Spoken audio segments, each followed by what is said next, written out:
Hi hello నమస్తే, నేను మీ మహేష్. అందరి న్యూస్కి స్వాగతం సుస్వాగతం. తెలంగాణలో 9.5 ఏండ్ల పాలన తర్వాత 6 గ్యారంటీ పథకాలతో కాంగ్రెస్ ప్రభుత్వము రేవంత్ రెడ్డి ఆధ్వర్యంలో రానే వచ్చిన తర్వాత ఇచ్చిన హామీలను నెరవేర్చుకునేటువంటి దిశగా ముఖ్యమంత్రి రేవంత్ రెడ్డి ఆయనకు సంబంధించినటువంటి మంత్రివర్గంతో సహా 6 గ్యారంటీలను ఈరోజు అంటే ప్రజాపాలన అనే దిశగా అభయహస్తం గ్యారంటీల దరఖాస్తు స్వీకరణ అనేది కూడా ఈరోజు రాష్ట్ర ప్రభుత్వము ప్రారంభించింది. అయితే ఈ పథకాలని నిత్యం ప్రజల్లో ఉండే దిశగా చేపడుతుందా, లేకపోతే జనవరి 6వ తేదీ వరకు మాత్రమే చేపడుతుందా అనేటువంటి కార్యక్రమంలో కూడా చాలామంది ప్రజలందరికీ కూడా ఒక చిన్న క్వశ్చన్ మార్క్ ఏర్పడింది. ఎందుకంటే ఈ రోజు నుంచి జనవరి 6 వరకు అని చెప్పేసి అంటున్నారు. ఒకటి, ఈ 6 పథకాల విషయంలో అసలు ఏ రకంగా ఈ 6 పథకాలని వీళ్ళు లబ్ధి పొందాలంటే ఎలాంటి దరఖాస్తుని ఏ రకంగా ప్రక్రియ చూసుకోవచ్చు. ఒకసారి ఇక్కడ ఉన్నటువంటి మహిళల్ని అడిగి తెలుసుకుందాం. ఒకసారి ఇట్రండమ్మా,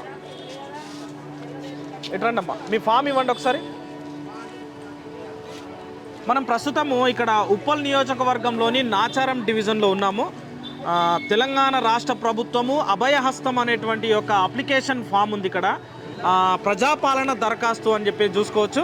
దేని గురించి అమ్మ మీరు అప్లికేషన్ దేని గురించి? రేషన్ కార్డు గురించి అండి. ఇంకా ఇందిరమ్మ ఇల్లు, అన్ని, రైతు బంధు.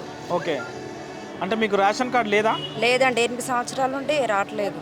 ఓకే, ఇంతకుముందు ఎప్పుడు రేషన్ కార్డు తీసుకోలేదు? ఇప్పుడు మొట్టమొదటిసారా అప్లై చేసాము కానీ రావట్లేదు, ఇప్పటి వరకు రాలేదు. మళ్ళీ చేసుకుంటున్నాము. ఏమేమి చేసినారు మీరు ఇప్పుడు రేషన్ కార్డు గురించి? ఇక్కడ రేషన్ కార్డు ఇక్కడ చేసాము.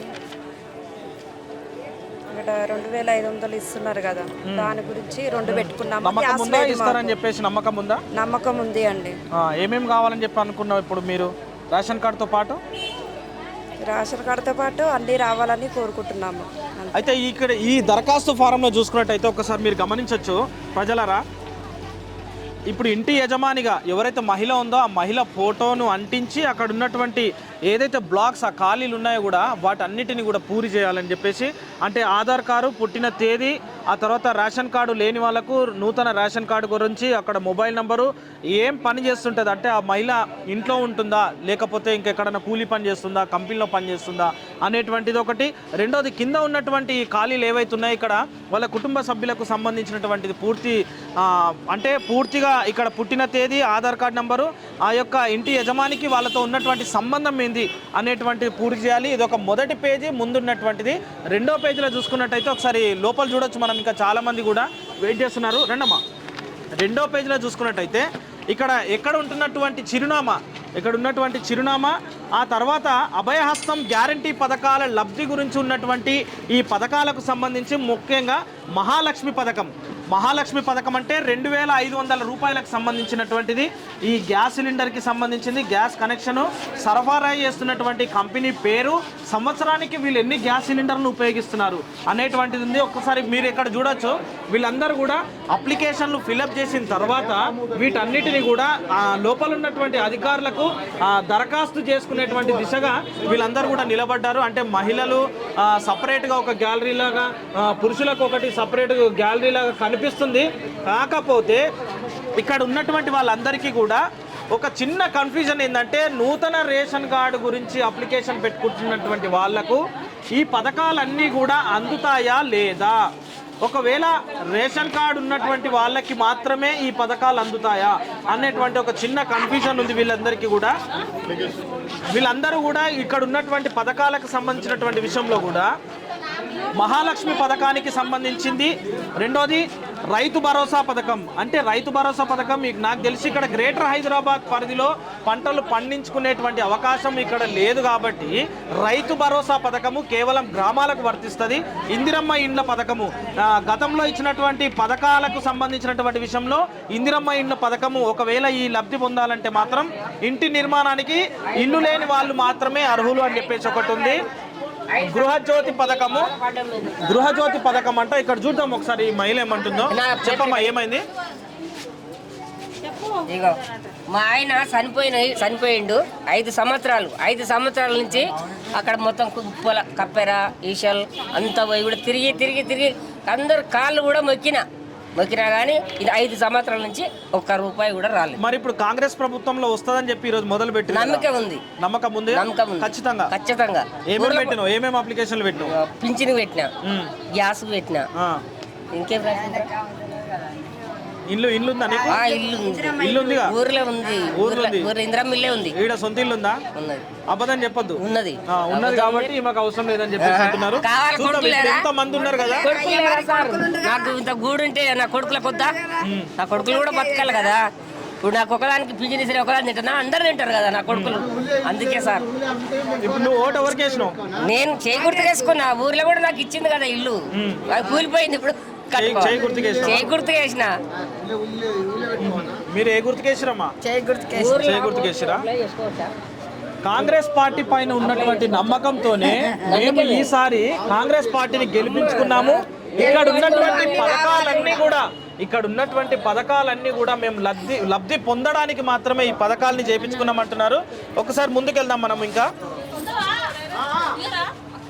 దరఖాస్తు ఫారాలు తీసుకునేందుకు ఇక్కడ ఉన్నటువంటి మహిళలందరూ కూడా క్యూ లైన్ లో ఉన్నారు. అయితే పెట్టాను రాలేదు. ఇప్పుడు మా ఆయన లేడు. తెలంగాణ ఉన్నప్పుడు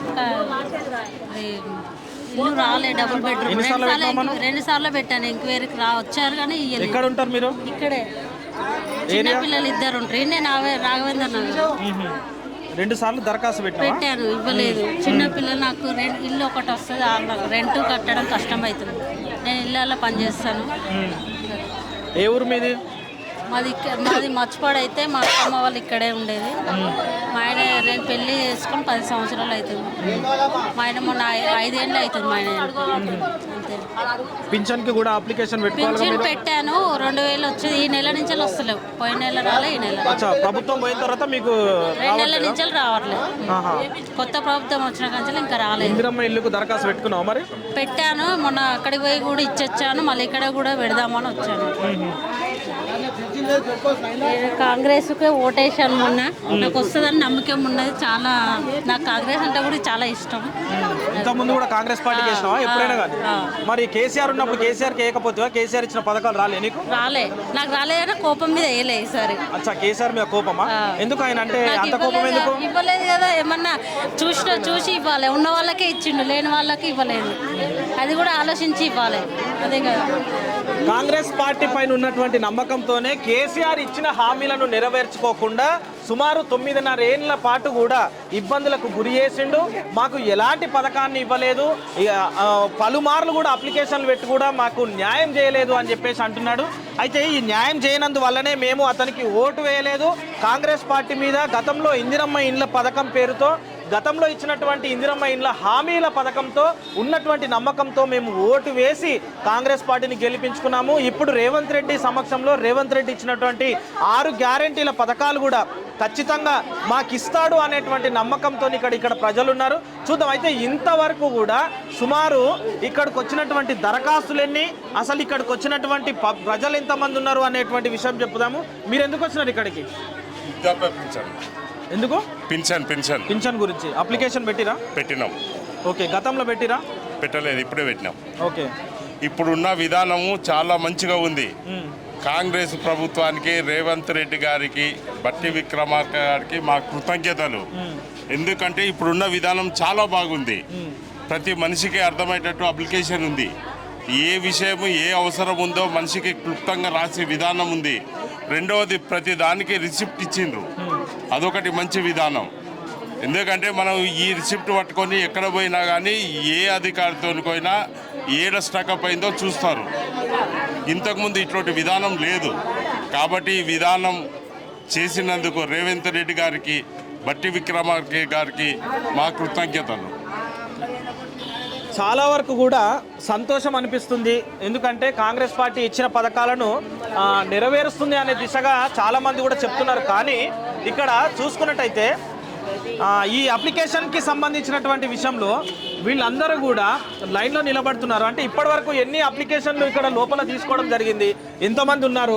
ఒక్కసారి మనం లోపల ఉన్నటువంటి అధికారులను కూడా మాట్లాడి తెలుసుకుందాము. పెట్టుకోవచ్చు, అన్ని పెట్టుకోవచ్చు. 6 గ్యారెంటీలకు ఏవేవి అవుతున్నాయి అన్ని పెట్టుకోవచ్చు. తెలంగాణ రాష్ట్రంలో నూతనంగా ఏర్పడినటువంటి రేవంత్ రెడ్డి కాంగ్రెస్ పార్టీకి సంబంధించినటువంటి విషయంలో రేవంత్ రెడ్డి ముఖ్యమంత్రిగా 6 గ్యారంటీల పథకాలకు సంబంధించి ఇప్పుడు ప్రతి జిల్లాలో ప్రతి నియోజకవర్గంలో డివిజన్ల వారీగా చూసుకున్నట్టయితే కూడా మీ వద్దకే అధికారులు వస్తారు. మీ వద్దకు వచ్చినటువంటి అధికారులు మీ యొక్క ఫామ్లను తీసుకొని మీకు తగిన న్యాయం చేస్తాము, ప్రతి ఒక్కరిని కూడా ప్రక్షాళన చేసి 6 గ్యారంటీలు పథకాలని మీరు పొందే దిశగా మేము చేస్తామని చెప్పేసి చెప్పినటువంటి కార్యక్రమం ఈరోజే పూనుకున్నది మొదలైనది. అయితే నాచారం డివిజన్లో చూసుకున్నట్టయితే ఒకసారి మీరు చూడొచ్చు, ఇక్కడ నాచారం డివిజన్లోని కమ్యూనిటీ హాల్లో అభ్యర్థులు వాళ్ళ యొక్క దరఖాస్తు ఫారాలను కిటికీల ద్వారా ఇవ్వడం జరుగుతుంది. లోపల ఉన్నటువంటి వాళ్ళు తీసుకోవడం జరుగుతుంది. అయితే తీసుకునేటువంటి క్రమంలో వాళ్ళు ఫామ్లను సరిగ్గా నింపినారా లేదా అనేది చూస్తున్నారా, లేకపోతే యథావిధిగా తీసుకుంటున్నారా అనేది ఇక్కడ ఉన్నటువంటి యొక్క అభ్యర్థిని అడిగి తెలుసుకుందాము. అసలు ఏం చూస్తున్నారు మీరు ఇచ్చినట్టుగా ఫామ్లని? ఫామ్ చెక్ చేస్తున్నాం సార్. ఏం చెక్ చేస్తారు? వాళ్ళు ఏమేమి టిక్ అనుకునే వాళ్ళ 6 పథకాలలో ఏమేమి టిక్ చేసుకున్నారో అవి చెక్ చేసి వాళ్ళకి చెప్తున్నాము. అంటే ఏమేమి ఫిల్అప్ చేయాలి వాళ్ళు? అసలు ఆ ఫామ్లో ఏమేమి ఫిల్అప్ చేయాలి? వాళ్ళు ఫిల్అప్ చేయాలి. ఏమేమి ఫామ్ ఫిల్అప్ చేయాలంటే వాళ్ళు ఆధార్ కార్డులు, వాళ్ళ పేరు, వాళ్ళ ఇంటి యజమాని పేరు వాళ్ళు రాసి, వాళ్ళు ఏ క్యాస్ట్ ఏం కదా రాసి చేసిన తర్వాత ఇక్కడ ఒక 6 పథకాలు ఇచ్చారు.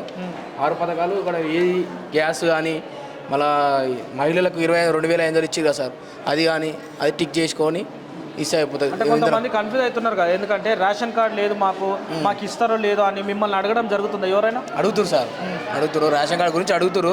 రేషన్ కార్డు అయితే ఇలా మెన్షన్ చేయలేదు. రేషన్ కార్డు ఆన్లైన్లో అంటున్నారు కొందరు సార్లు. ఇంకోటి ఏంటంటే ఒక మామూలుగా వైట్ పేపర్ మీద రాసి అది అక్కడ మేడంకి ఇవ్వండి అని చెప్తున్నారు. అది మేము చెప్పాము, అది వాళ్ళకే అది చెప్తున్నారు. మరి అట్లాంటివి తీసుకొని చేయగలుగుతారా మీరు? మీకు ఇన్స్ట్రక్షన్స్ ఉన్నాయా పైనుండి?